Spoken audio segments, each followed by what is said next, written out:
General Manager Ross Atkins spoke out about the moves that he made at the trade deadline or lack thereof, although he still did a lot more than some AL East teams. There was outcry from the fan base about not acquiring another right-handed bat. So we'll break that down on this episode of Jay's Digest, as well as the Bo Bichette injury. We have some news on that front, so stay tuned for what's coming up next.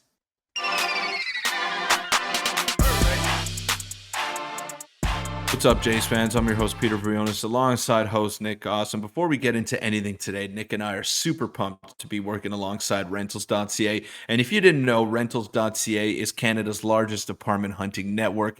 And to facilitate your renting needs, whether it be homes, condos, or apartments, they're available coast to coast in Toronto, Calgary, Montreal, Vancouver, Ottawa, Winnipeg, and Halifax. Yeah, and their website's super clean, super easy to use, and they've helped us out a ton. And Peter, they've also helped you out a ton. Right. Now, I told you in yesterday's video, Nick, that I usually move out during school, and Rentals.ca has helped me out a lot with that transition. I'm getting ready to move out in September, but this place that I'm in right now, this beautiful place, is currently being listed on Rentals.ca by my mom. So I won't be living in this beautiful place for too much longer, but Rentals.ca has made that transition a lot smoother for the both of us. Yeah, so thank you to them for partnering with us, and check out the link in the description and the pinned comment if you want to learn more. But let's just get right into the video, Peter. Very, very unfortunate trade deadline yesterday. We had the great live stream. Shout out to each and every one of you who tuned into that. 450 viewers, and Atkins revealed the truth behind the lack of moves yesterday evening. And Peter, we haven't had a video since the disappointing deadline. They got smoked yesterday by the Orioles, and Ross Atkins had a lot to say. And let's just get into the first screenshot here. And this is kind of this was before the deadline. This kind of premises what we were about to talk about now. And you can go ahead and read this, Peter. What are your thoughts on this? About how being asked about the payroll, what was going to happen, and ultimately Ross Atkins didn't really do anything. Well, look at the team that he currently has in front of him. And I know that we were talking about Teoscar Hernandez and Tommy Pham, and ultimately Hernandez didn't get dealt. I mean, I don't think the Seattle Mariners were selling to that extent. I think they believe in their pitching to the point where they could trade Paul Sewald and still be a very good team, but they still need some offense. And they didn't trade Ty France. They didn't trade Teoscar Hernandez. They didn't even think of trading Eugenio Suarez. So they kept their offensive core intact. So I guess that was never really an option for Ross Atkins. And Tommy Pham, if we look at the past couple of games, Nick, would Tommy Pham have saved the Blue Jays from losing 13-3 yesterday? Nope. Would he have saved them from not being able to drive runners in scoring position? And sure, he's had a good season. He's had some up and down years in his career. But and we've been on record saying this, Nick, since maybe a month before the trade deadline, there's no one piece out there on the market that could help the Blue Jays with their current struggles. There's no one that's going to save this offense. The internal players have to be better. Brandon Belt hit a double to lead off the inning yesterday. Vladimir Guerrero Jr., first pitch, lazy fly ball to right field, hit the ball 250 feet. That's not good enough from your so-called generational talent. So the guys that are on the team right now just have to be better. And Ross Atkins pretty much reiterated that. I get that there's frustration from the lack of moves, but the guys just have to play better, man. It's not, you can't pin this on Ross Atkins. This is totally on the players. Yeah, and again, this was a screenshot from before the deadline, and maybe we should have read into it a bit more, where he said, we've had from day one incredible support, and someone asked, are they going to continue to add? And he said, if we have the opportunity and if it presents itself. And that kind of goes into what he said yesterday. And he talked about what you just spoke about, Peter. I do feel good about our offense. I feel like there's still some upside in it, which is a good feeling to have. And there is also a really good track record. That upside is coming. Peter, we were on live stream yesterday. We predicted that he was going to say something along these lines. And, again, he's not wrong, but I still think he could have went out and maybe overpaid for a guy like Tommy Pham. Randall Grichuk was traded as well. Now, who knows if that reunion would have went well. But on the late trade talks, he said some of the players rumored to be coming or our way or even available didn't seem to be available to us. So I'm assuming he's hinting at Teoscar Hernandez here because, the other guys that were traded were ultimately, fairly available. A lot of the guys, the deadline didn't end up being as exciting as we were hoping. Elo Jimenez, they'd put a lot of guys like that. But, they could have overpaid for Tommy Pham because the guy in theory, only got traded for, a rookie or, young kind of lottery ticket prospect there. So I think the Jays could have matched that and overpaid a little bit to get a Tommy Pham. But again, I think a lot of it has to do with Ross Atkins believing in the core group and wanting to augment someone who, the bullpen, I guess, which is already an elite point. It's very strange. And I saw a Blue Jays writer basically say he found it interesting that the Jays, not overpaid, but paid a very high price for a rental reliever, but then wouldn't pay the same price for a hole that seemed a little bit more there. Yeah, but let me counter with this, Nick. You know who has more home runs on the season than Vladimir Guerrero Jr.? Hmm. Brent Rooker. Brent Rooker has more home runs. He has 18 home runs this year, and Vladimir Guerrero Jr. has 17. Yeah, that's rough. He's got an OPS under 800. That's just not good enough. Tommy Pham is not going to save your problems. Teoscar Hernandez is not going to save this team.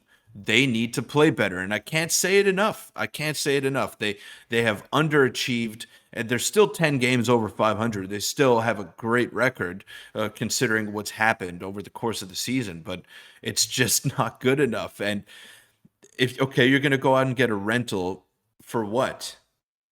For them to not perform in the playoffs up to their standard. I mean, I guess Ross Atkins just didn't want to pull the trigger again because he didn't feel that his team was good enough at the deadline, and he's just banking on the guys that he has in house to be better. And I think that's the only way the Jays are going to accomplish anything. George Springer's over his last 34. His average is down in the 240s. His OPS is under 700.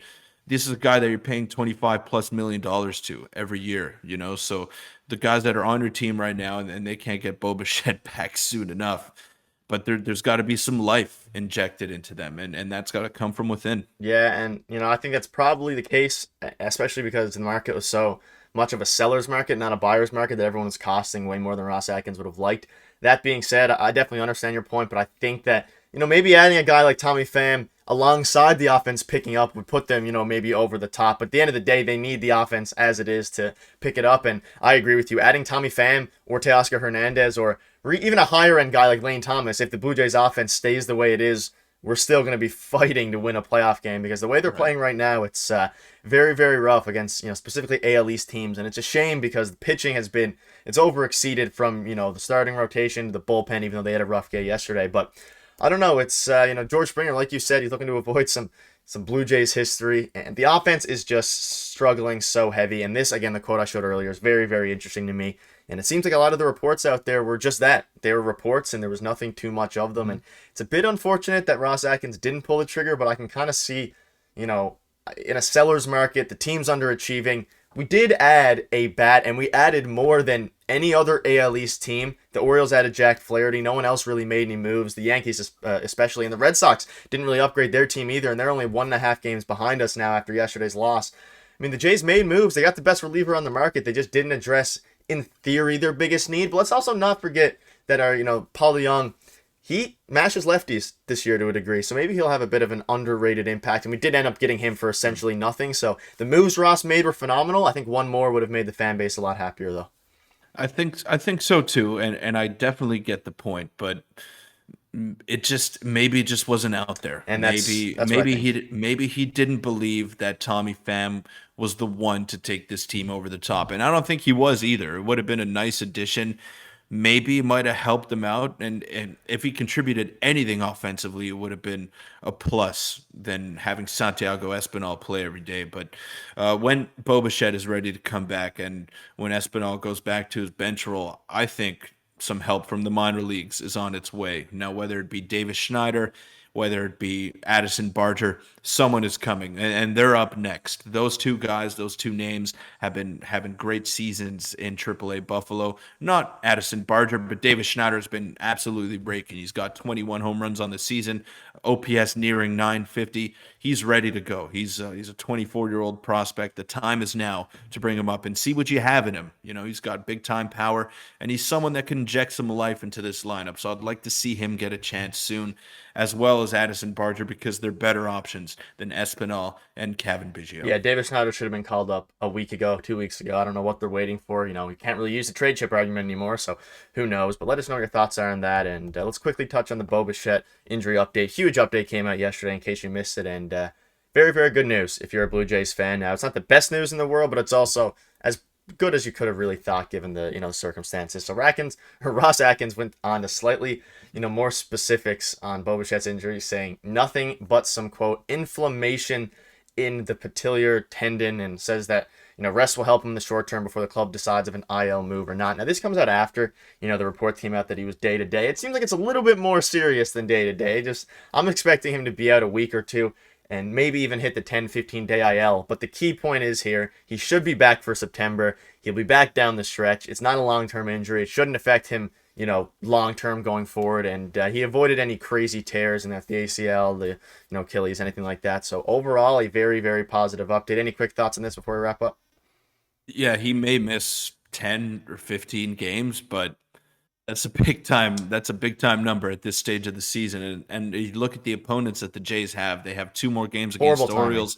They have the Red Sox coming up, who they have not beat this season, and they're going to be without their best hitter for those games. So it's going to be tough, and the Jays are going to have to figure some ways out to score some runs because they won't have their best hitter in the lineup. Yeah, and it's it's really bad timing, like I said, but at least we were able to get some reinforcements and a guy who I have full faith on defense, which is something that even Santiago Espinal struggled with heavily this year. So we have the defensive side of it locked down. If he can run into a few balls in the clutch, then maybe Paul will turn into a fan favorite. But that'll wrap up the video. Thank you again for Rentals.ca for partnering with us. We're looking forward to that, and thank you guys for all the support. We'll see you guys tomorrow.